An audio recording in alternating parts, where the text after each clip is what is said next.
breaking point.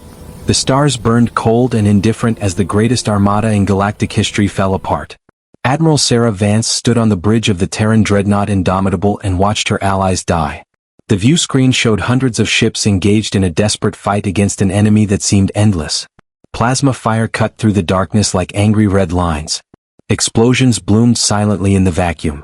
And everywhere, coalition vessels were breaking formation and running. The KRLL swarm had been unexpected.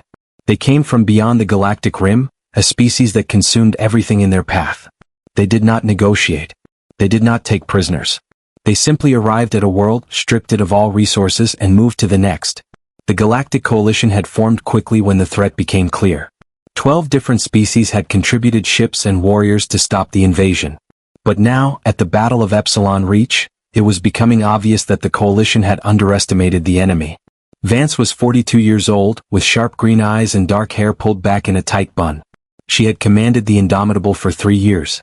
The ship was humanity's largest warship, over 2 kilometers long and bristling with weapons. It had been built as a symbol of Earth's commitment to galactic defense. Vance had always hoped she would never need to test its full capabilities in real combat. Today that hope was gone. "Admiral, the Tharxian battle group just broke formation," reported Commander James Park from the tactical station. His voice was steady, but Vance could hear the strain beneath it. "They're pulling back to the rally point." "Confirmed," added Lieutenant Chin from sensors. "The Vril cruisers are also withdrawing. Enemy pressure is too heavy on the left flank." Vance nodded slowly. She had seen this coming for the past 20 minutes. The KRYL fought like nothing else in the galaxy. Their ships were biological, grown rather than built.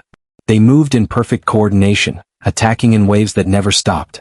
When one KRYL vessel was destroyed, 3 more would take its place. The coalition forces had tried to hold a defensive line, but the KRYL just kept coming and coming and coming. "Admiral Vance, priority transmission from Coalition Command," called out Ensign Rodriguez at communications. "Put it through." The face of Supreme Commander Vaxel appeared on a secondary screen. The Zelthari leader had 4 eyes and skin that shimmered like oil on water. Right now, all 4 eyes showed fear. "Admiral Vance, this is a full retreat order. All coalition forces are to withdraw to Rally Point Theta immediately. The KRYL numbers are overwhelming our projections. We cannot hold this position." Vance looked at the tactical display. Rally Point Theta was 3 hours away at best speed. The KRYL would chase them. They would pick off stragglers. Thousands of lives would be lost in the retreat. And after that, the KRYL would have a clear path to the Epsilon system, home to 6 billion real civilians. "Understood, Supreme Commander," Vance replied. "We'll begin our withdrawal." The connection cut off. Around the bridge, her crew began preparing for the retreat. But Vance did not give the order yet.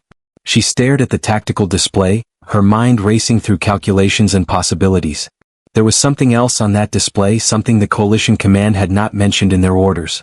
Deep in the KRYL formation, surrounded by hundreds of enemy ships, was a vessel different from the others. It was larger, more complex.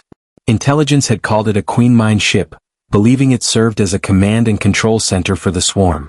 "Commander Park," Vance said quietly, "if we could destroy that Queen Mine ship, what would happen to the swarm?" Park looked up from his console, surprised by the question. "Intelligence believes it would disrupt their coordination. The KRYL might scatter or become confused. But Admiral, that ship is 20,000 kilometers into their formation. No single vessel could reach it and survive." "No single coalition vessel," Vance corrected. "But what about Indomitable?" The bridge fell silent.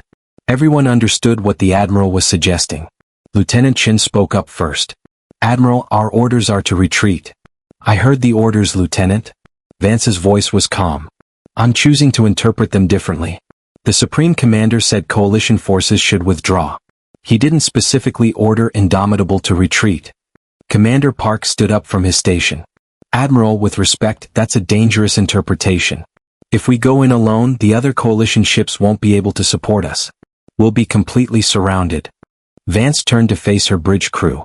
She saw fear in their eyes, but also something else. Trust. Determination.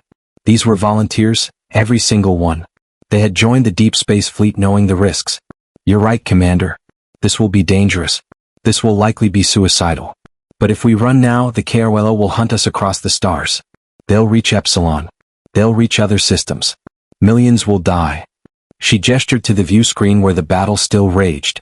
We have one chance to hurt them badly enough to matter. One chance to change the course of this war. The Indomitable is the most powerful warship humanity has ever built. Let's show these creatures what that means. Lieutenant Chen straightened in her chair. What are your orders, Admiral? A small smile touched Vance's lips. All hands to battle stations. Activate combat shields at maximum power. Charge all weapon systems. And plot a course straight into the center of that swarm.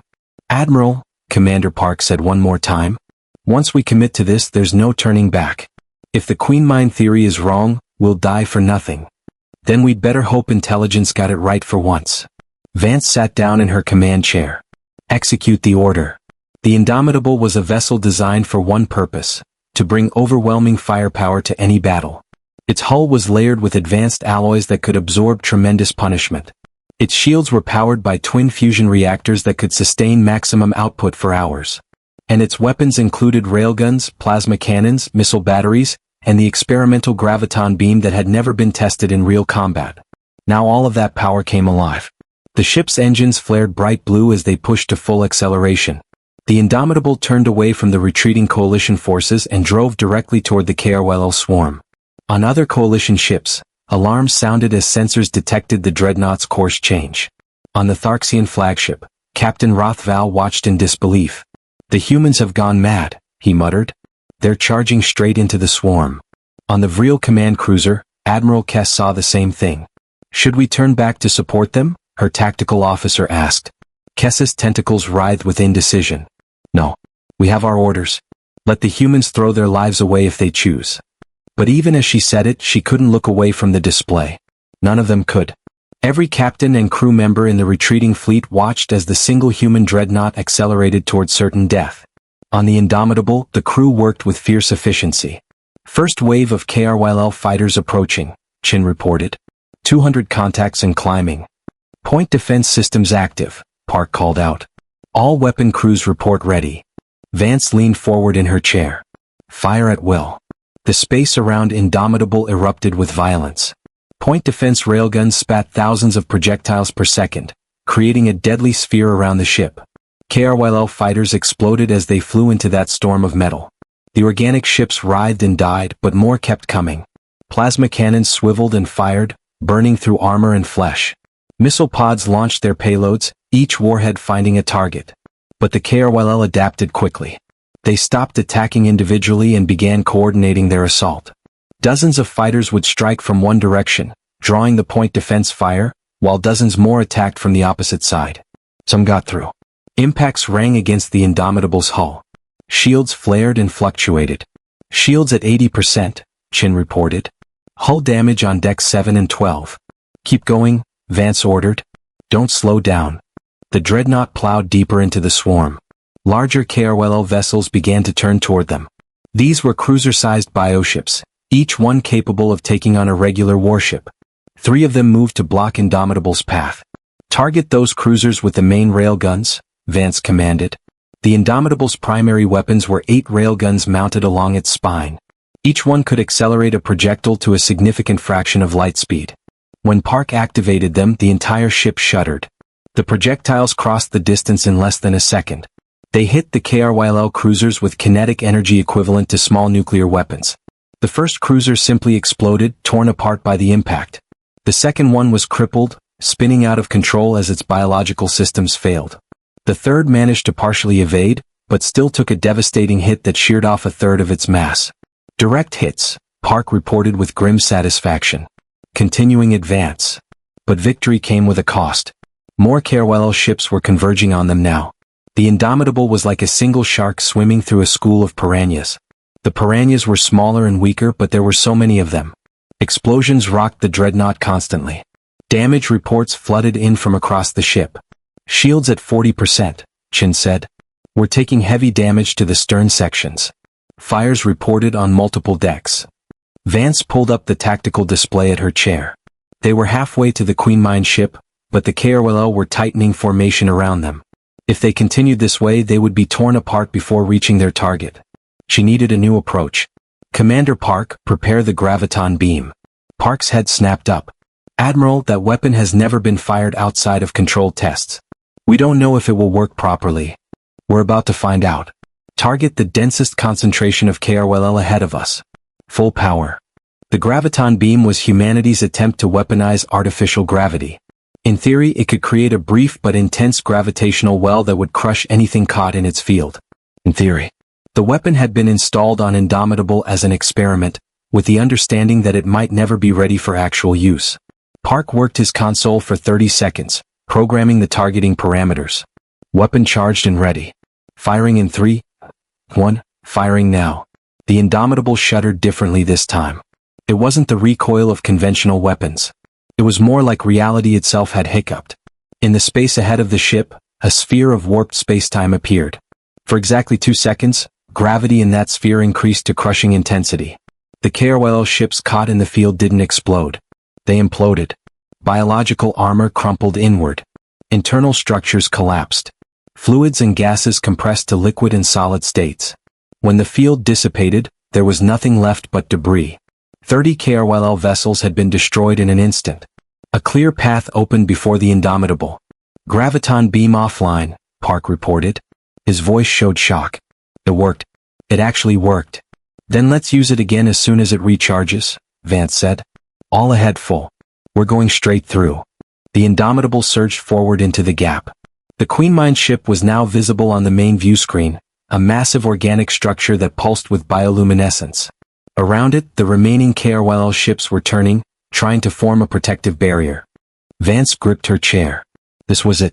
This was the moment that would determine everything. They were committed now, driving straight into the heart of the enemy with no possibility of retreat. Behind them, the coalition forces were fleeing to safety. Ahead of them lay either victory or death. Distance to target? She asked. 8,000 kilometers and closing, Shin answered. Enemy ships converging on our position. They know what we're trying to do. Shields at 20%, Park added. Multiple hull breaches. Casualties reported throughout the ship. Vance took a deep breath. Her crew was depending on her. The coalition was depending on her, whether they knew it or not. Millions of civilians on Epsilon were depending on her. She would not let them down. All weapons focus fire on the Queen Mine ship. Don't worry about the escorts. Just keep hitting that target. The Indomitable unleashed everything it had. Railguns, plasma cannons, missiles, and the graviton beam as soon as it recharged. The Queen Mine ship was enormous and heavily protected, but under such concentrated fire, its defenses began to fail. Chunks of organic armor broke away. Bioluminescent fluids leaked into space. But the KRLL fought back with desperate fury. They knew their command structure was threatened. Hundreds of smaller ships threw themselves at the Indomitable, kamikaze attacks designed to cripple the human Dreadnought. The ship's shields collapsed completely. Direct hits struck the hull, penetrating deep into the interior. Fire on Deck 9, Chin reported. Decompression on Deck 6. Main Reactor 2 offline.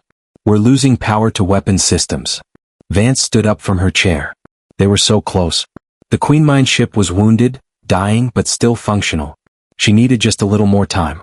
Engineering, divert all remaining power to the forward railguns. Life support, shields, everything.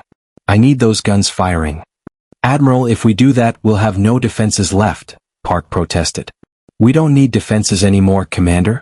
We just need to finish this. The lights on the bridge dimmed as power was redirected. Temperature control ceased. Gravity fluctuated. But the railguns powered up one final time. Fire, Vance ordered. 8 projectiles launched simultaneously. They crossed the remaining distance in less than a heartbeat. They struck the Queen Mine ship at different points, driving deep into its core structure. For a moment nothing happened. Then the Queen Mine ship began to convulse. Its bioluminescence flickered and died. Cracks appeared across its surface, spreading rapidly. And then, with surprising gentleness, it simply came apart. No explosion. No dramatic blast. It just dissolved into millions of pieces that drifted away on solar wind. Across the entire swarm, something changed. The KRLL ships stopped their coordinated attacks. They began moving erratically, colliding with each other, spinning off in random directions. The hive mind that had guided them was gone. On the bridge of the Indomitable, damaged and dying, Sarah Vance watched the chaos spread through the enemy fleet. She had been right. The Queen Mine was the key. Get me a connection to Coalition Command, she said quietly. Tell them the target is destroyed. Tell them to counterattack now while the KRLL are disorganized. Then she looked around at her crew, these brave souls who had followed her into certain death. And tell them the Indomitable needs immediate assistance. We're not going anywhere on our own. Commander Park was bleeding from a head wound, but he was smiling. We did it, Admiral. We actually did it. Vance smiled back, allowing herself one moment of satisfaction. Yes, Commander. We did. Then alarms began sounding again and there was work to do. The last stand.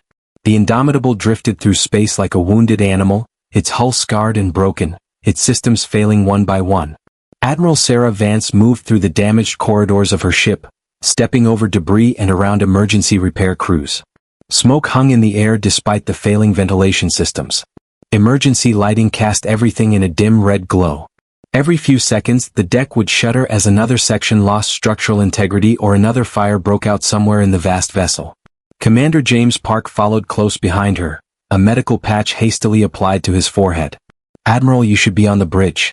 The situation is still critical. The situation is critical everywhere, Commander, Vance replied. She stopped at a sealed bulkhead where a team of engineers was working frantically to cut through. Report. Chief Engineer Maria Santos looked up from her work, her face streaked with soot. Admiral, we've got 23 crew members trapped behind this bulkhead. The corridor beyond decompressed during the battle, but they made it to the emergency shelter. We're cutting through now to evacuate them. Vance nodded. Good work, Chief. What's the status of main power? Santos grimaced. Reactor 2 is completely offline. Reactor 1 is functional but running at only 40% capacity. We're rationing power across all systems. Life support is prioritized, but we had to shut down non-essential sections of the ship. How long until we can restore propulsion? At least 6 hours, maybe more. The graviton beam firing damaged the power coupling systems more than we anticipated. That weapon was not designed for combat use, Admiral. Nothing about this battle went as designed, Chief. Vance placed a hand on the engineer's shoulder. Keep your people working. We need engines before the KRLL regroup. As they moved on, Park spoke quietly. Admiral, the KRLL aren't regrouping. Our sensors show them still scattered and disorganized. Whatever you did when you destroyed that Queen Mine ship, it worked better than anyone expected. Vance paused at an observation window that miraculously still had its armored shutter open. Outside she could see the debris field from the battle. Thousands of destroyed ships, both KRLL and Coalition, floated in the eternal darkness. Farther out, KRLL vessels drifted aimlessly, some still firing weapons at random targets, others simply spinning in place. It was eerie to watch a force that had seemed unstoppable just hours ago now reduced to chaos. They're like children who lost their parent, Vance said softly. The Queen Mind wasn't just commanding them, it was thinking for them. Without it, they don't know what to do. Then we won, Park said. The threat is over. For now. Vance turned away from the window. But we don't know if there are more Queen Minds out there. We don't know if the KRLL will adapt. This battle is won, Commander, but the war might just be beginning. They reached the medical bay, which had been transformed into a chaotic emergency ward. Every bed was full. Doctors and nurses moved between patients, triaging wounds and administering treatment. The air smelled of antiseptic and blood. Lieutenant Commander Rachel Foster, the ship's chief medical officer, saw the Admiral enter and made her way over. Admiral, Foster said, exhaustion evident in every line of her face. We have 73 wounded and 28 confirmed dead. Those numbers will probably rise. We're running low on medical supplies and the surgical suite lost power twice in the last hour. Vance looked across the room at her injured crew. Some were conscious, staring at the ceiling with the 1,000-yard stare of those who had seen too much. Others were unconscious, their bodies broken by the violence of combat. She saw Ensign Rodriguez from communications with both legs in regenerative casts. She saw Lieutenant Chin from sensors with severe burns across her arms. These people had trusted her. They had followed her orders even when those orders led them into hell.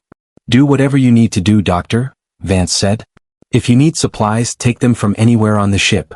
If you need people, draft them. Keeping our wounded alive is the priority. Foster nodded and returned to her patients. Vance wanted to stay to speak to each injured crew member personally, but there was too much else demanding her attention. The ship might be dead in space, but it was still her responsibility. She was still its captain. On the bridge, the situation was marginally better than in the rest of the ship. Repair crews had managed to restore some auxiliary power, bringing consoles back online. The main view screen still worked, showing the aftermath of the battle. Vance settled into her command chair, which had scorch marks along one armrest from a plasma fire that had been extinguished hours ago. "Status report," she ordered. Lieutenant Williams, who had taken over the sensor station after Chen was wounded, responded first. "Admiral, we're detecting movement from the Coalition fleet. They're returning from Rally Point Theta." On the screen, dozens of ships appeared at the edge of the system. Tharxian battle cruisers with their distinctive curved hulls.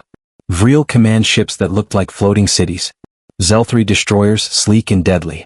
The entire Coalition armada that had fled was now coming back. "They're hailing us, Admiral," said Ensign Meyer at communications. "Supreme Commander Vaxel wants to speak with you." "Put him through." The Zelthri commander's face appeared on the secondary screen. His four eyes showed a complex mixture of emotions that Vance couldn't quite read. "Admiral Vance," he began, his translator rendering his words in flat standard. "I have reviewed the sensor logs from your engagement. Your actions were unprecedented." "My actions were necessary, Supreme Commander." "Your actions were insubordinate," Vaxel corrected, but there was no heat in his words. "You disregarded direct orders. You endangered your ship and crew on a desperate gamble. By all protocols, you should face court-martial." Vance met his four-eyed gaze without flinching. "Then court-martial me, Supreme Commander. But do it after you've finished mopping up the Kara. Because without what the Indomitable did, those creatures would be halfway to Epsilon by now." A long silence followed. Then, surprisingly, something that might have been a smile crossed the Zelthri commander's face. "Captain Rothval of the Tharxian fleet has formally requested that you receive the Coalition Star of Valor. Admiral Kess of the Vril has seconded the nomination. Every captain who witnessed your charge into the swarm has added their support." Vance blinked in surprise. I don't understand." "Neither do we," Vaxel admitted. "We don't understand how a single ship could do what you did. We don't understand how you survived long enough to destroy the Queen Mind. We don't understand why humans would throw themselves into certain death for people they barely know." He leaned forward, all four eyes focusing intently. "But we are grateful. The entire Coalition is grateful. You have shown us something today, Admiral. You have shown us what courage truly means." Before Vance could respond, another voice cut into the channel. "All Coalition ships, this is Captain Rothval of the Tharxian flagship. I am observing a moment of silence for the crew of the Indomitable. They charged forward when we retreated. They fought when we fled. They gave everything so that we might live. Let their sacrifice be remembered across all our worlds." Across the communication channel, voices from dozens of ships began speaking. Tharxian, Vril, Zelthri, and others, all echoing the same sentiment in their own languages. They were honoring the humans. They were honoring the Indomitable. Commander Park stood beside Vance's chair. "Admiral, should I tell them we're still alive?" Vance smiled slightly. "Give them a moment, Commander. Let them finish their tribute. Then we can ruin their memorial service by asking for a tow back to the nearest repair station." Despite everything, despite the pain and exhaustion and grief, Park laughed. The sound was startling in the damaged bridge, but it felt good. It felt human. 20 minutes later, the first Coalition rescue ships docked with the Indomitable. Medical teams poured aboard to assist Dr. Foster. Engineering crews began emergency repairs to critical systems. Food and supplies were transferred from the Coalition vessels to the human Dreadnought. And slowly, carefully, the massive warship began its journey back to friendly space. In her quarters, Admiral Vance sat alone for the first time since the battle began. She had removed her uniform jacket, which was stained with blood and soot. Her hands were shaking slightly, the adrenaline finally wearing off. On her desk was a data pad containing the casualty list. 28 dead. 73 wounded. Out of a crew of 412, that was devastating. Each name on that list was a person she had commanded, someone who had trusted her judgment. Had she been right to disobey orders? Had she been right to risk so many lives on her theory about the Queen Mind? The evidence said yes. The KRYL were scattered, the threat neutralized, millions of lives saved. But that was cold comfort when she looked at the names of the dead. A chime at her door interrupted her thoughts. "Come in." Commander Park entered, carrying 2 cups of something that smelled like coffee. "I convinced one of the Vril supply officers to part with some of their stimulant beverages. It's not exactly coffee, but it's close enough." Vance accepted the cup gratefully and took a sip. It tasted terrible, like burnt rubber mixed with medicine, but the warmth was welcome. "Thank you, Commander." Park sat down across from her. For a long moment, neither spoke. Then Park said quietly, "You did the right thing, Admiral." "Did I?" 28 people are dead because of my decision. Millions of people are alive because of your decision, Park countered. If we had retreated with the rest of the fleet, the KRYL would have pursued. They would have caught the slower ships. They would have reached Epsilon. The casualties would have been catastrophic. He leaned forward. "You saw something everyone else missed. You took a risk that no one else would take. That's what command is, Admiral. Making the hard choices." Vance stared into her cup of not quite coffee. "I keep thinking about Captain Okonkwo." Park looked confused. "Who?" "A captain from the history files. Commanded a medical ship that was destroyed by an enemy that didn't respect the rules of war. She stayed at her post until the end, protecting her patients. I used to think about what I would do in that situation. Would I have her courage?" Vance looked up at Park. "Today I found out." "And you did," Park said simply. "You had her courage and more. You didn't just protect your ship. You protected the entire fleet. You changed the course of the war." Another chime at the door. This time it was Lieutenant Chin, her arms wrapped in regenerative bandages but otherwise looking alert. "Admiral, sorry to interrupt, but you need to see this." She activated a wall screen and brought up a communication feed. It was coming from Earth, from the Terran High Command. The message had been recorded several hours ago but was just now reaching them due to the vast distances involved. Fleet Admiral Thompson appeared on the screen, the highest-ranking officer in the human military. "Admiral Vance, by now you've either succeeded in your mission or you're dead. Either way, I want you to know that I support your decision.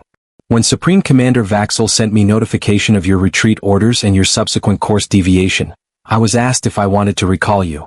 I declined." Thompson's weathered face showed a slight smile. "You see, Admiral, I've known you for 15 years.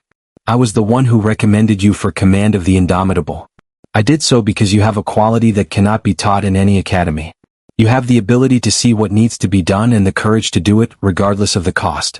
That's what makes a true leader." The Admiral's expression became more serious. "The Galactic Coalition has spent 300 years building their perfect society, with their perfect rules and their perfect protocols. But they forgot something important. They forgot that sometimes the rules need to be broken. They forgot that sometimes survival requires sacrifice. You reminded them of that today." Thompson stood at attention. "On behalf of Earth, on behalf of humanity, on behalf of everyone who will live because of what you did, thank you, Admiral Vance. Come home when you're ready. We'll be waiting to give you the welcome you deserve." The message ended. Vance sat in silence, processing what she had just heard. She had expected censure, possible court-martial, the end of her career. Instead, she had received validation from the highest levels of command. "Admiral," Chin said softly, "there's more. We're receiving messages from across the galaxy. News of the battle spread fast. Every human colony is celebrating. Other species are sending messages of thanks. There are requests for interviews, ceremonies, awards." She trailed off, looking slightly overwhelmed. Vance stood up and walked to the window. Outside, she could see coalition ships moving through space, beginning the long process of securing the battlefield and assisting the damaged Indomitable. Somewhere out there, the scattered KRWL vessels still drifted, leaderless and confused. And further still, beyond the range of sensors, were all the worlds that had been saved by today's actions. "Commander Park, how long until we're space-worthy again?" "Engineering estimates 6 weeks for temporary repairs. Full restoration will take months at a proper shipyard. Then we have time." Vance turned to face her officers. "Time to honor our dead properly. Time to help our wounded heal. Time to repair our ship and restore her to glory." She paused. "And time to prepare for whatever comes next. Because the KRWL are still out there. This swarm may be defeated, but we don't know how many more exist. We don't know what other threats are waiting beyond explored space." Park stood. "So what are your orders, Admiral?" Vance looked at her reflection in the window, seeing the tired, scarred face of a woman who had aged years in a single day. But she also saw determination, purpose, the knowledge that she had done something that mattered. "We rebuild," she said simply. "We learn from this battle. We share our knowledge with the Coalition. We train together, fight together, and prepare for the next threat. Because if today proved anything, it proved that humans don't give up. We don't retreat when things get hard. We charge forward even when everyone else is running away." She turned back to her crew with a slight smile. "That's who we are. That's what we do. And that's what we'll keep doing for as long as necessary. In the weeks that followed, the Battle of Epsilon Reach became legendary across the galaxy. Songs were sung about the human dreadnought that charged alone into overwhelming odds. Stories were told of Admiral Vance's defiance of orders and her desperate gamble that saved millions. The Indomitable became a symbol of human determination, proof that humanity had earned its place among the stars.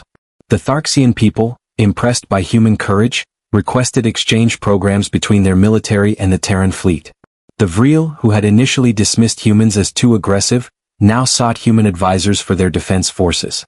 Even the Zelthari, traditionally isolated and superior in their attitudes, began to view humans with newfound respect. But perhaps the most important change happened in the minds of humans themselves. For decades, humanity had struggled to find its identity in the vast galactic community. They were neither the strongest nor the smartest. They didn't have the best technology or the largest empire. They were newcomers in a galaxy of ancient civilizations. The Battle of Epsilon Reach changed that perception. It showed that humans brought something unique to the galaxy. Not just courage or determination, but a willingness to sacrifice everything for what was right. A refusal to accept defeat even when defeat seemed inevitable. A spark of defiance that burned brighter than any star. Admiral Sarah Vance stood on the repaired bridge of the Indomitable 6 weeks after the battle. The ship was operational again, though it would be months before all the damage was fully repaired. Her crew had returned to duty, those who could. The wounded were recovering. The dead had been honored in ceremonies across human space. "Admiral, we're ready to depart," Commander Park reported. "Courses laid in for Earth. Estimated arrival time, 14 days. Vance nodded. "Take us home, Commander."